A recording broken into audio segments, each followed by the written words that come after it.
everybody, and welcome to the two-man game here on Claves Online. I'm Bob Ramsey. That is my partner, Matt Rocchio, and we got some fun things to talk about tonight. A Billiken review, a Billiken preview, NBA All-Star break, and whatever pops into our heads along the way. Mr. Rocchio, how are you today? I'm doing great, Rammer. How's North Carolina? Yeah, I'm in Davidson, North Carolina for a big showdown tomorrow that we'll get to with Davidson College. It was beautiful today. As old men are wont to do, I sat on a little outside the hotel, a little park bench. It was in the 60s, bright sunshine, felt warm, and I kind of laid back and closed my eyes. You know, you would have thought I was in Del Boca Vista Phase 2. Uh, it See, was I was picturing kind of like that moment in Shawshank Redemption after they finished tarring the roof. Yeah, yeah, it wasn't that warm, but it would have been good for a nice cold beer then too, though. But yeah, Davidson is good, and we'll see how I feel about it by tomorrow evening. Um, but so as we get to the Billikens, let's talk about the LaSalle game. You were there as well as I, and I had some distinct thoughts, but I like your fresh eyes on a visual on a game. In particular, this one, because you were at practice the day before, you knew what the Billikens were trying to do, what their goals were, and then you saw it unfold. So I wanted to get your impressions, kind of an overview first. I think I would I would say the only thing that the Billikens failed to do that they wanted to do and that we wanted to see them do as well was cut down on the inside scoring. It wasn't as bad as it had been in previous games, but I think you saw Clark doing a lot of damage, cutting inside and kind of getting shots in that mid-range. Why am I blanking out on the name of the center right now? But I am. Who had 20 points. I'm blanking out hard on the center right now for LaSalle. It'll come to me. He had a 20-point game, and a lot of those were on one-on-one ISOs on the block. Now, they planned for that. They knew that was going to come. That was something Travis talked about you in the pregame. It was something he talked about in practice with the players, that they were going to try to isolate him more in the block because that had been something that the Billikens were allowing. And he had a 20-point game. And one of those was a three-pointer. And a couple other ones were shots kind of further out of the paint. But there was a lot of one-on-one kind of on the block and in the paint where he was able to score. So I think that was probably still the one thing that was a red flag in a game that otherwise St. Louis dominated, and I think they dominated exactly how they wanted to. But again, I think that issue is starting to creep up more often than not, and it really is. I think LaSalle game was a perfect example, even after those St. Bonaventure's losses, of how the offense continues to rise, but there's no doubt that the defense is starting to struggle. I think my take is just like yours, and that is that um, all season long, we've been wondering: is this team? What would this team look like if everybody's playing well offensively at the same time? And two games in a row, one against a good opponent, one against a not so good opponent. Everybody was playing well offensively, and we wondered how it would look. It looked pretty darn good. Now, is that a little two-game streak, or is it indicative of the kinds of games we can expect the rest of the way? Even Golden State has a night off. They had one just the other night where shots weren't falling. Yeah, I'd say But so. game in, game out, they're going to make shots. So are we to a point where the Billikens can do that? And I think Jordan Nesbitt has been the guy. Well, no, it's not fair to put it on him. Jordan Nesbitt and Fred Thatch becoming consistent offensive contributors has made it a full and well-rounded offensive unit. Do you agree? Absolutely, I do, and I think it speaks to what the SLU offense is. Travis talks a lot about, because there's been a lot of questions, about getting certain guys a certain amount of shots per game, or getting guys more looks per game and things like that. And Travis really accentuates how their offense is based. They have a play that's called flow, but a lot of their sets, are kind of come out of that same concept of flow, and that's the entire offense, which is he wants it to kind of be whoever gets the most shots is the person who the defense is kind of letting up the little holes here and there, the seams that you can attack. And so it's not about just getting one person a shot. And so what I think we're seeing guys like Fred Thatch and Jordan Nesbitt contribute more. It speaks to the fact that this offense is getting more cohesive and is tightening things. They're starting to get more expansive. We're starting to see more play sets. We're starting to see them be better consistently. I think there was against LaSalle some plays where we were still seeing some guys that were in the wrong spot where they didn't want him. I saw Yuri a couple times literally kind of like push a guy, kind of like give him like you got to get up, you got to get high on this play and things like that. So there's still some little things that I can tell they're trying to implement, but because of the tight schedule, there's still some little things being lost here and there. But I think that says a lot about the expectations the team has for this offense, but also the things they are figuring out. It's leading to more guys scoring and more guys having the opportunity. And right now at this point, if you're a defense facing the Billikens, if you slag off one guy too often, they're going to attack that. And so far they've showed that when they attack things like that, they score. Couple of things. One, I love Yuri Collins as the maestro. And you're right. Coming down, calling the play, sending somebody over the corner, pointing to where the screen's got to be, telling somebody where to cut. That's kind of that old school point guard, I'm running the show guy that you love to see leading your team with the ball in his hands. And the fact that we've talked about this at length in the past, him being able to score, there's now, if you're looking at game tape, trying to scout the Billikens, and you looked at a game even a month ago, just take those scouting reports and tear them up. Tear them up. Fred Thatch is in the starting lineup now, giving you lots of minutes, lots of productive minutes, and Jordan Nesbitt is starting to score consistently. Tear up everything you've done before because this is a different look. I think the interesting thing is going to be Fred Thatch talked about this in the post game after LaSalle. Can he continue to score on bigger fours? Because the way the lineup broke down, obviously T.J. Hargrove went to the bench and Fred Thatch came in, kind of taking that nominal four spot. So can he continue to score on fours that are too big to guard him? When we're talking about Davidson or another rematch against St. Bonaventure or Dayton, I think that's going to be the interesting to me because right now we've seen it. Fred Thatch, he just beats the hell out of LaSalle, and so I want to see it against some other teams as well. But the way he's scoring against bigger forwards, but also the way if he ever gets into the point against a smaller guard, he just posts them up, and now he's got the size advantage and takes advantage. So the way that he is able to attack bigger forwards, or slower forwards, I should say, and then attack smaller guards, I just didn't expect this kind of range and ability to weaponize a Fred Thatch. And when you add in the growth of Jordan Nesbitt and the ability we see what happens if a team over focuses on Yuri, what then Gibson Jimerson can do during a game. It's just there's not a lot of negatives, or bad things or really things that we can expect more from this offense. I when people hear the words like ceiling, they automatically assume it's a negative connotation, but I just think that we're seeing with this roster potentially at the highest point what this offense can look like.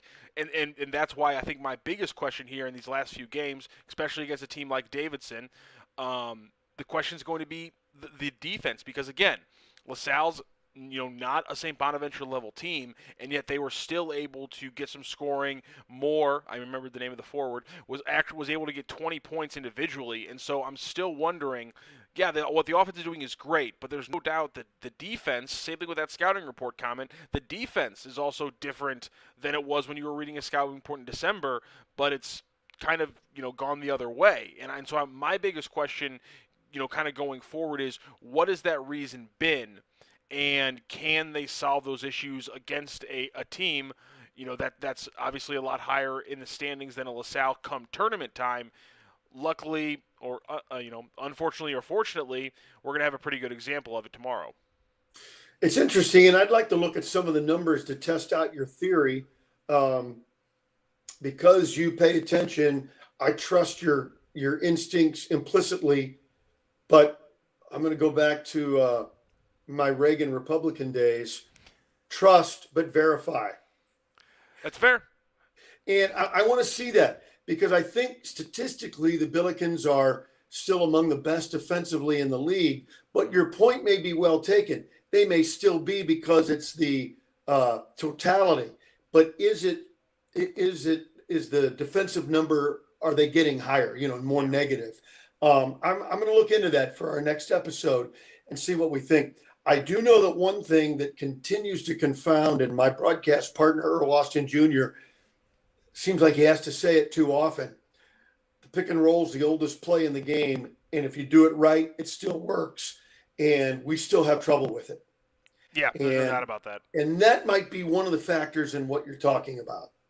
Yeah, again, the one-on-one big man stuff, it's so odd to me because just every time I watch Martin or Franco play, I come away with them being plus defensive players, both off the ball and on the ball, and so I'm shocked that what we're seeing is happening this way, and so that's kind of going to be my big focus, going here the rest of the season, because like I said, the offense is where we want it to be, especially if a guy like T.J. Hargrove is able to start playing like he has over the last 2 or 3 games. He's been he was kind of a bright spot if you were watching him move and watching some of the shots he was getting against Bonaventure, and then obviously against LaSalle, much better game for everybody overall, including TJ. And so the offense is where I want to see, but I'm going to be focusing big on the defense. And then as we transition here, talking a little bit about Davidson tomorrow, like I said, it's going to be a good example. They play a little bit slower, but that kind of methodical nature from Davidson makes them one of the most efficient offenses in the entire nation. They don't take a lot of shots, but they make a damn lot of them. My God, can they shoot? Everybody can shoot. It's unbelievable. There's an old, it's not that old, I guess, an Ed Harris, Viggo Mortensen Western called Appaloosa. Okay. And I won't give it away, but my favorite line it's a pretty good movie. I love Westerns, but there's a shootout that's pop real quick, and everybody's kind of laying around, shot to pieces. And in fact, I'm going to remember to use this in the radio broadcast tomorrow. Viggo Mortensen turns to Ed Harris and he goes, that was fast. And Ed Harris says, everybody could shoot. I like that. And the way the Billikens are playing and the way Davidson has played most of the year, my God, everybody can shoot. What could happen? It could be an NBA game. Yeah, the fact that you look at Luka Brajkovic and he's shooting 40% on like 3 threes a game, and you're like, okay, yeah, but he's down the road. I don't have to worry about him as a shooter. They got Lawyer, they got Lee, they got Jones. Those guys are so deadly, you don't even think about a guy like Brajkovic. Yeah, I always say his name wrong. Brajkovic, I think. Brajkovic.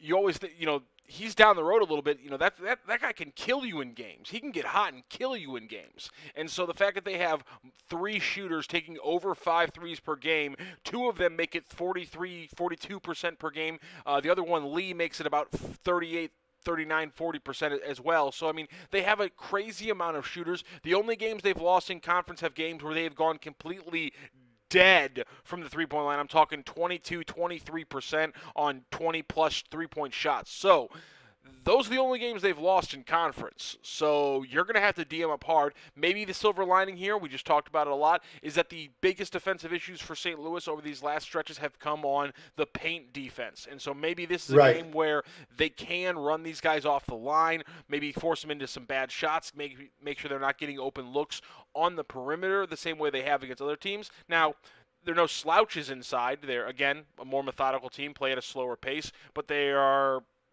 top 50 in the nation. They actually might be even higher than that. I think it's even better than that.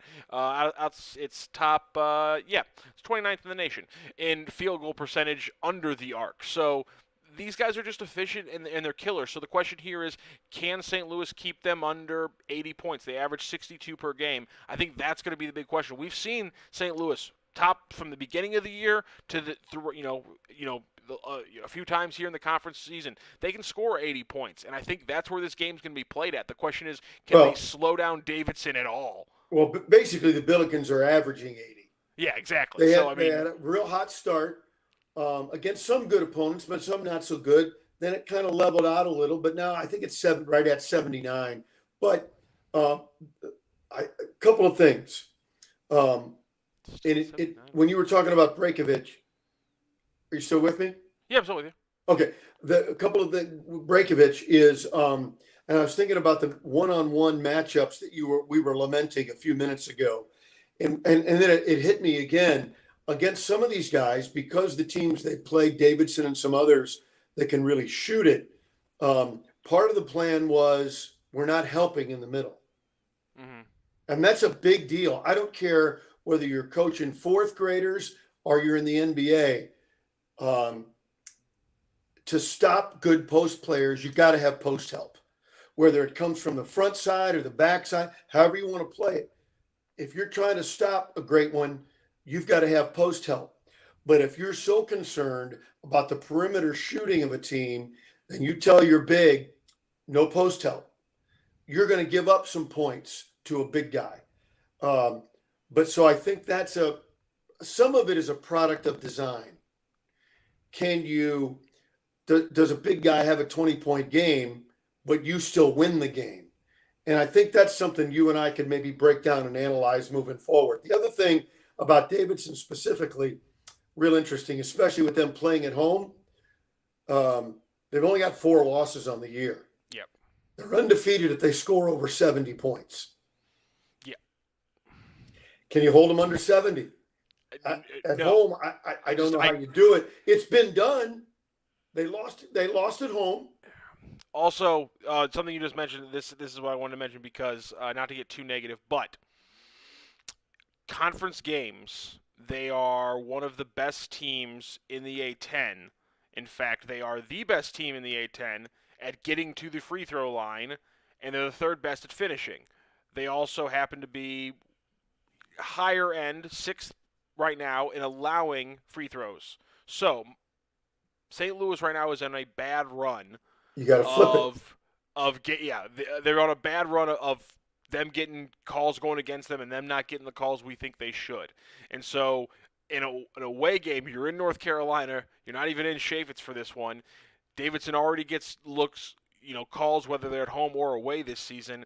That's the other thing you're going to be watching is if the free throws start getting lopsided in favor of Davidson, then that could completely eliminate any kind of angle that St. Louis has on this game offensively. And so that's another problem you got to watch for. Unfortunately, that's one you can't really control, and it's kind of felt like it's been out of your control for a couple games over the last couple weeks. Here's what you can control, and it's been a minor problem, but hasn't gone unnoticed by the staff. And that is too many guys leaving their feet on pump fakes. Don't foul a jump shooter. Why would you ever foul a jump shooter? Now, if you're out of position, here's the thing that drives me crazy. The half-hearted run at a guy and kind of wave at him as you go by. What a waste of energy.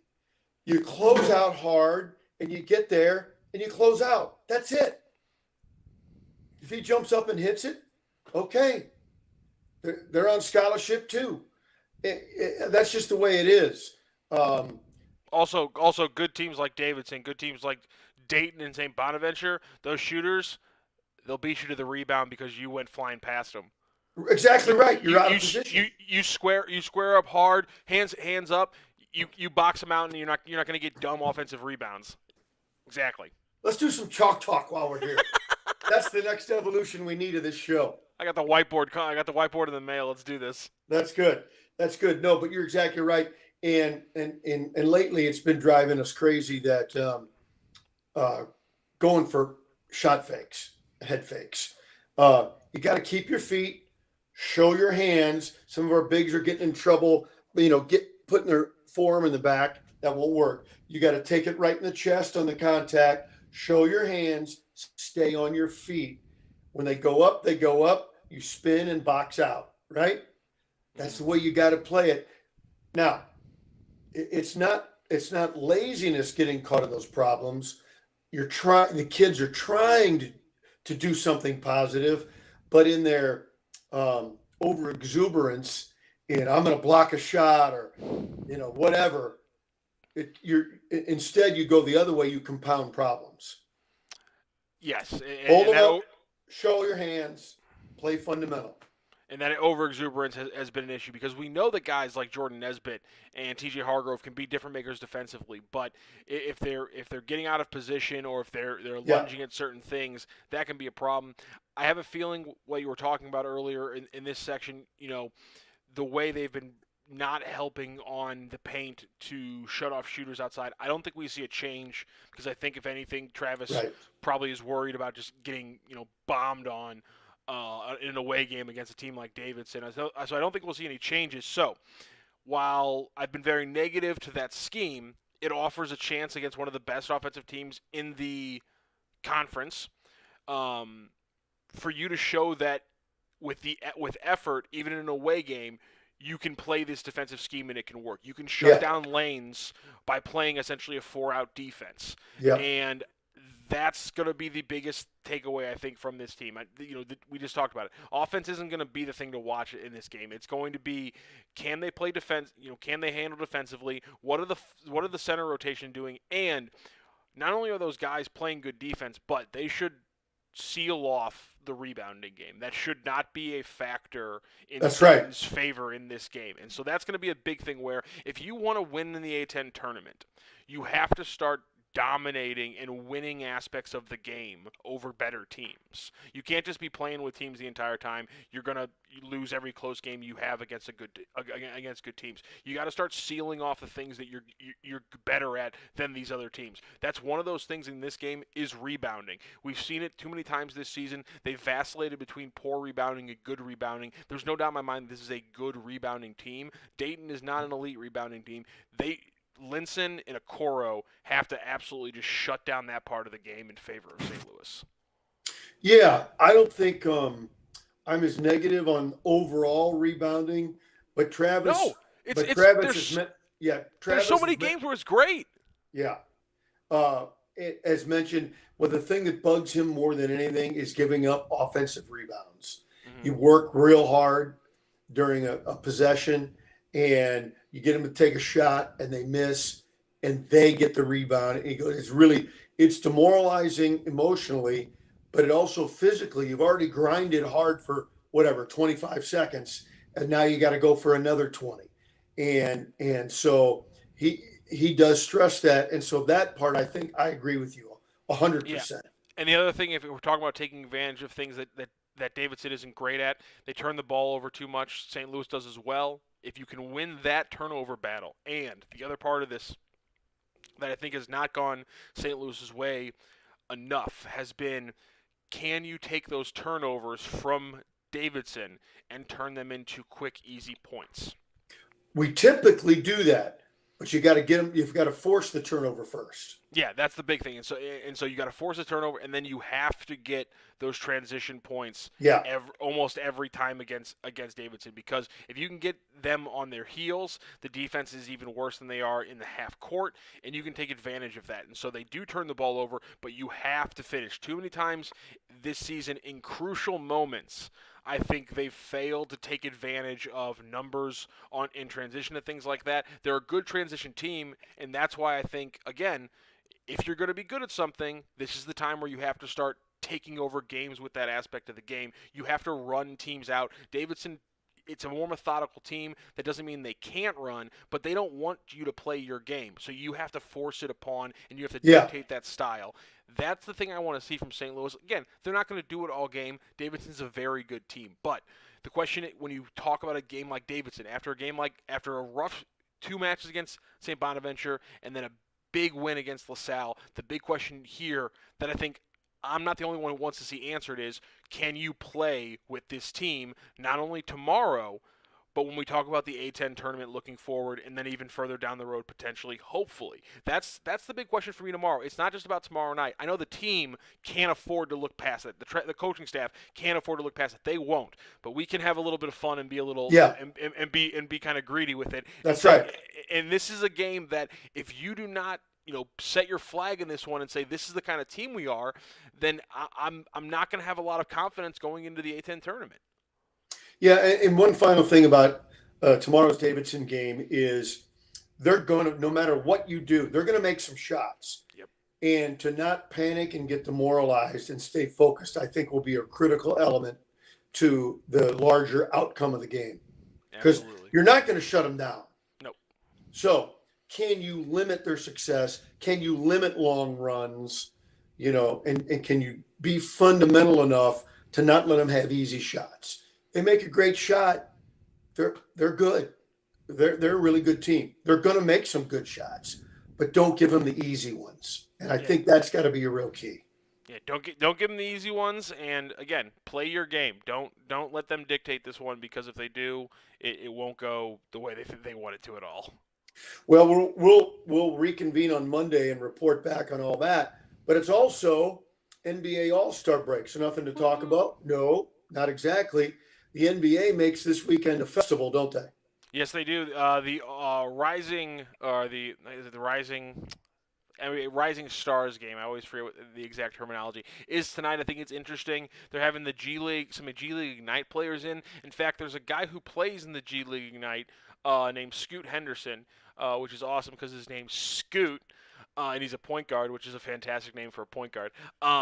He just turned 18. Like he should be in high school, but he plays for the G League Ignite, which is the special G League team where they kind of recruit players who are younger and they get paid a little bit more. A lot of the guys on G League Unite are making six figures plus.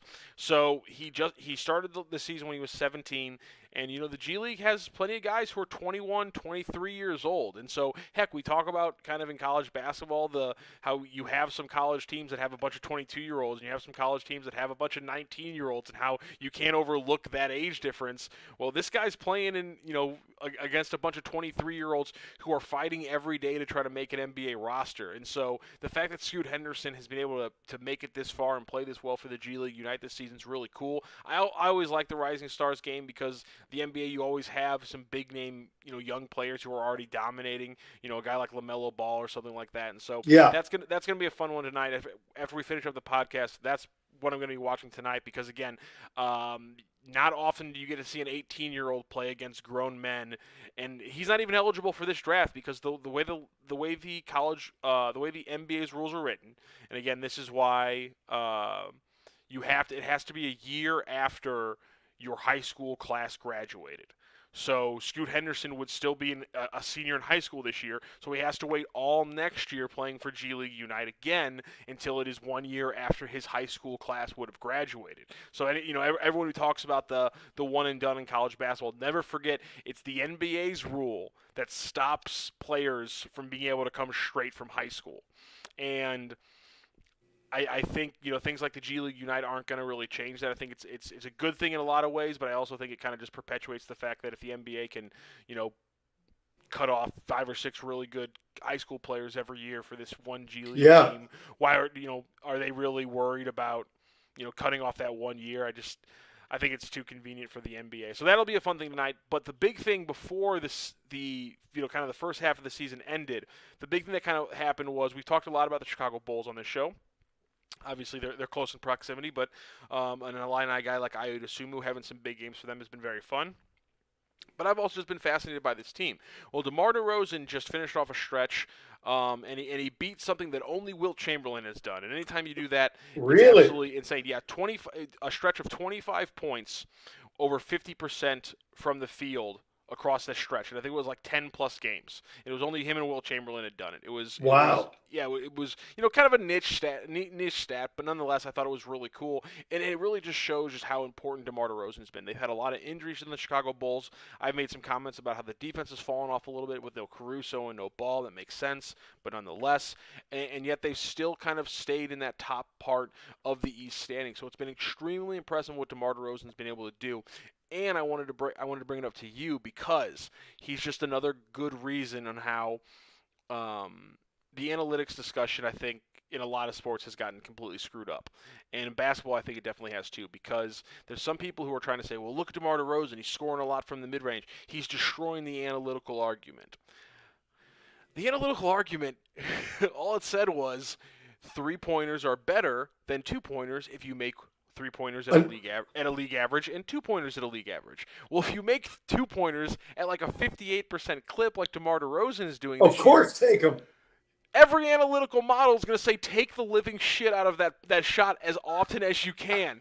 And so it's not it's in my opinion it's this great thing in that it has changed the analytics argument because people who thought it was just, three-pointers, free throws and layups, now understand the fact that the best never stopped taking those shots. The 17-footer was never removed from Yeah. Kevin Durant or Stephen Curry's arsenal because they could hit it at that level. And so DeMar DeRozan, I think, has been a great example. But it's also funny how it's the example staring you right in the face on how it's not this like weird revolt against analytics. It's just showing you why analytics made so much sense and why teams started winning when they embraced analytics because it was just math, and that's how Yeah. when it comes down to possessions per game and how many points you can score per possession, the math gets kind of simple, and then it just gets down to can you stop a team from scoring 130 points, and that's a little bit less analytic-y.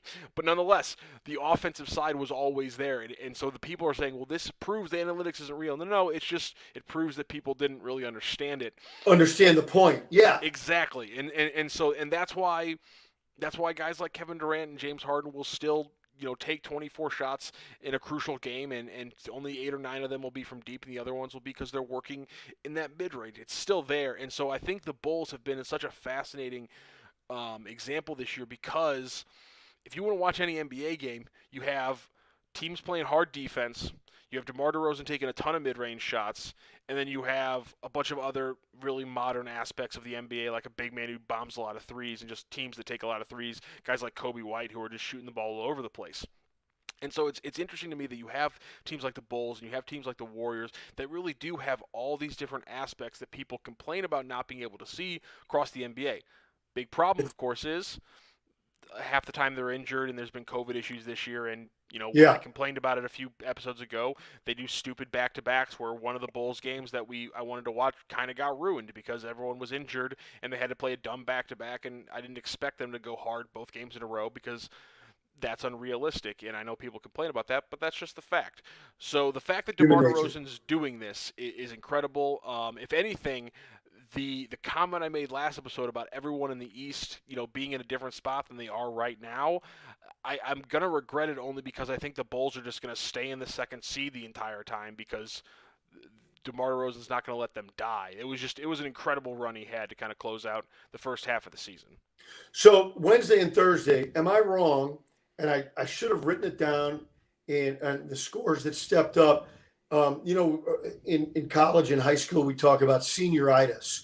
Did a number of the top teams have some NBA break-itis? It seemed like some teams got upset with some lackadaisical play the last couple days before the break.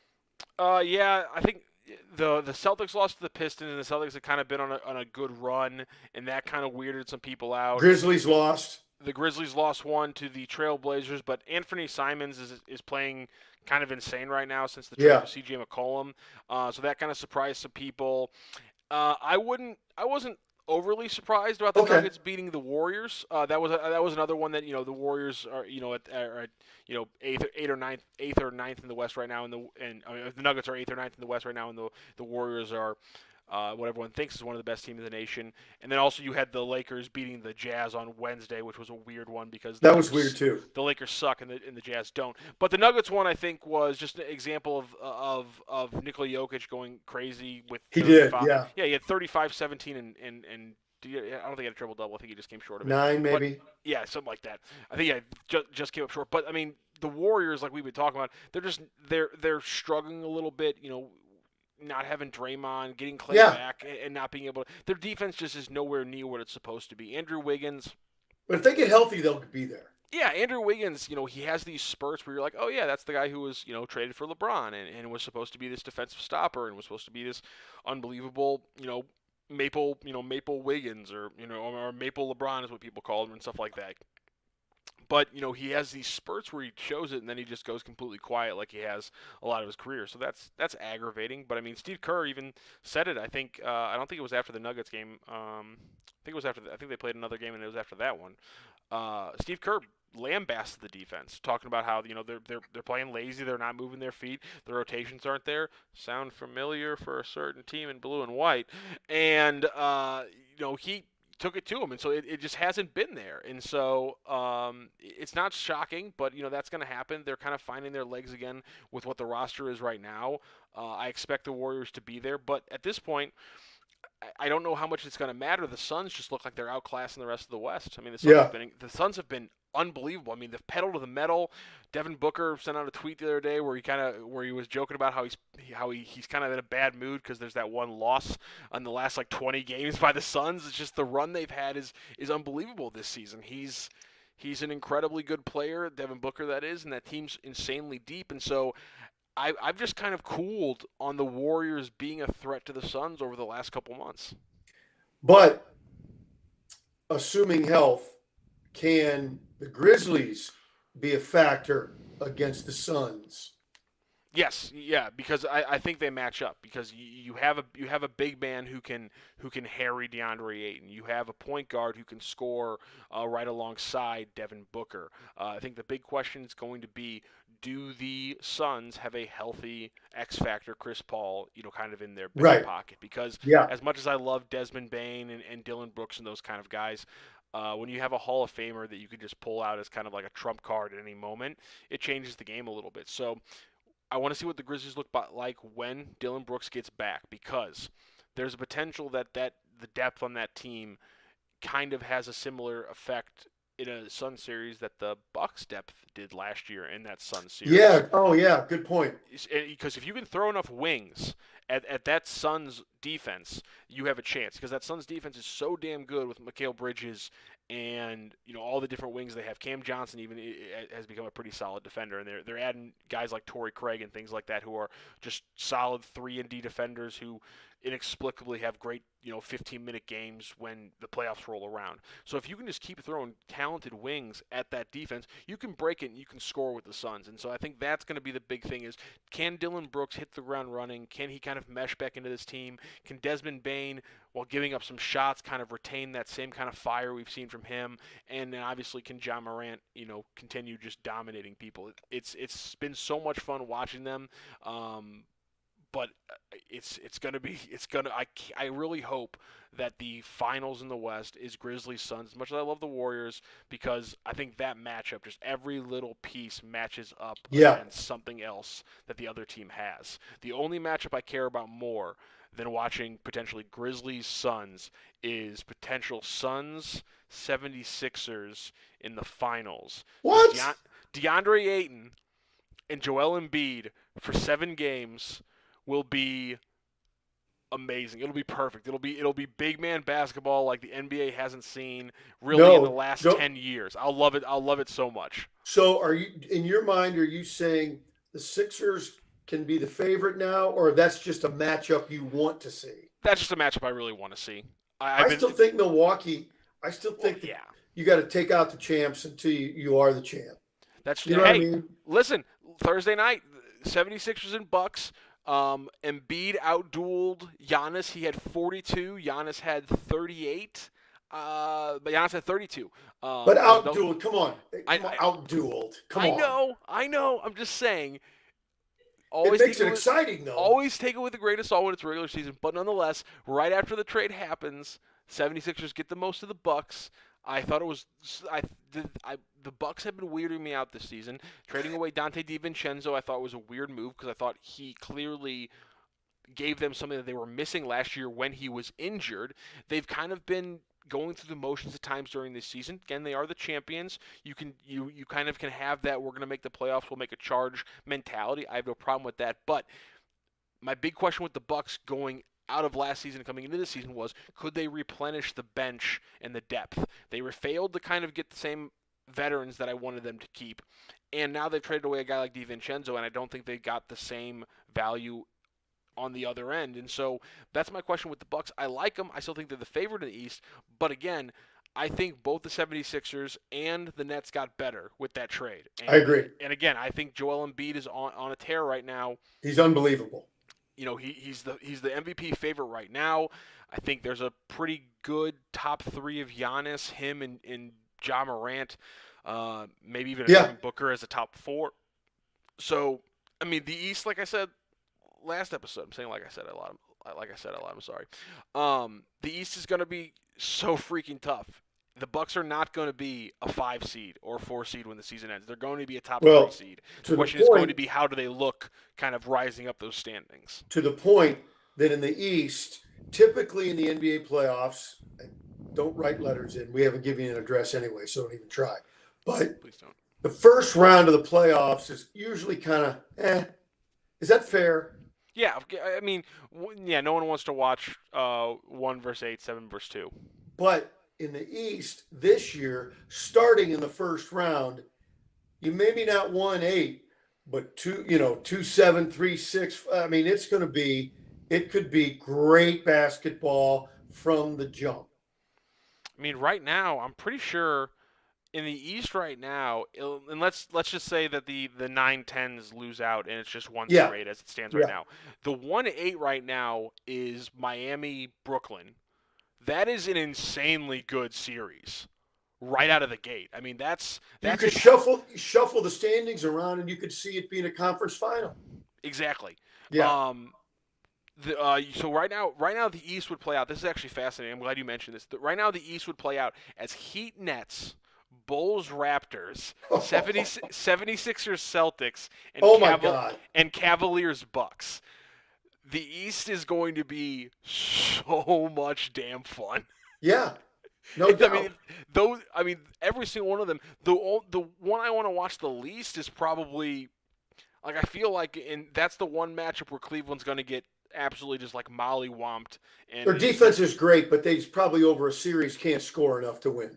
yeah, you're right. I mean, the fact that the Nets traded them Allen when he would have been perfect for that, Jared Allen he would have been so perfect for that Nets defense. The fact that they traded him away, and I understand it was to get Harden, but now it looks even crazier because he's So so good. He's so good defensively. Him and Mobley with the Cavaliers are insanely good, and so that's the only one that I don't think would go more than 5 games. And so yeah, the East that was the East, just breaking it down like that makes it even seem even better than when I broke it down on Tuesday and we talked about what that 1 through 10. Every single matchup right now in the first round of the playoffs, like you said, usually not that great, is a freaking just like slobber knocker of a matchup. I love it. finally, give me an overarching thought about the All-Star game itself. Just enjoy it. One of my favorite All-Star moments was when Steph Curry last year laid down on the ground when Giannis got a breakaway coming the other way. He just laid down on the ground and let him run past him and then dunk over him. That's making a business decision. I always like the non-All-Star game stuff.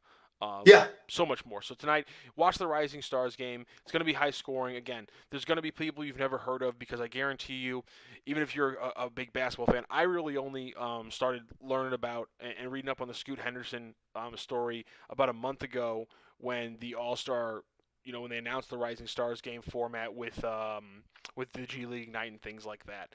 And then the 3-point contest is still fun to watch. The dunk contest, not what it used to be. I still am gonna watch it because it's gonna be interesting to see what happens. Desmond Bain, yeah, our boy on the Grizzlies, by the way, is competing in the 3-point contest. I yeah. think he's got a legitimate chance. The biggest thing I Sure. think to take away from this All-Star game with the NBA is going to be from the actual All-Star game is going to be they're gonna try out the Elam Ending, which is an alternate way to end basketball games to get rid of free throws. So essentially, what the Elam Ending Yeah.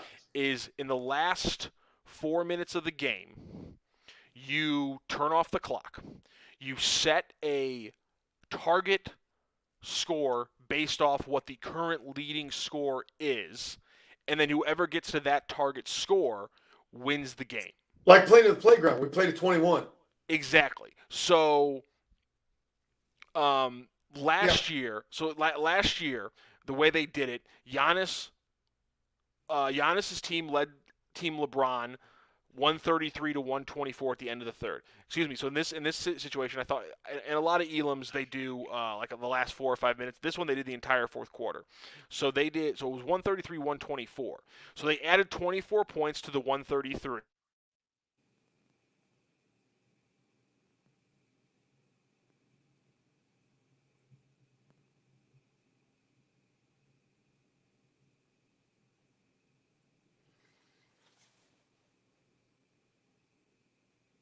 Well, on my screen, we've lost Matt Rocchio, and I was waiting for the big finish to the story. And we'll give him another minute or two to reboot. He may still be talking, and it could be my feed, but we'll see if he can reboot it here in a second. If not, it would wrap up the show, and we'll be back on Monday night, talk about the NBA All-Star Game review. We'll review what the Billikens did at Davidson College and preview their next action at home. So let's go ahead and do that. I'll wrap it up. And for my partner, Matt Rocchio, I'm Bob Ramsey. Hope you enjoyed the conversation tonight. It has been the two-man game right here on Claves Online. Have a great weekend.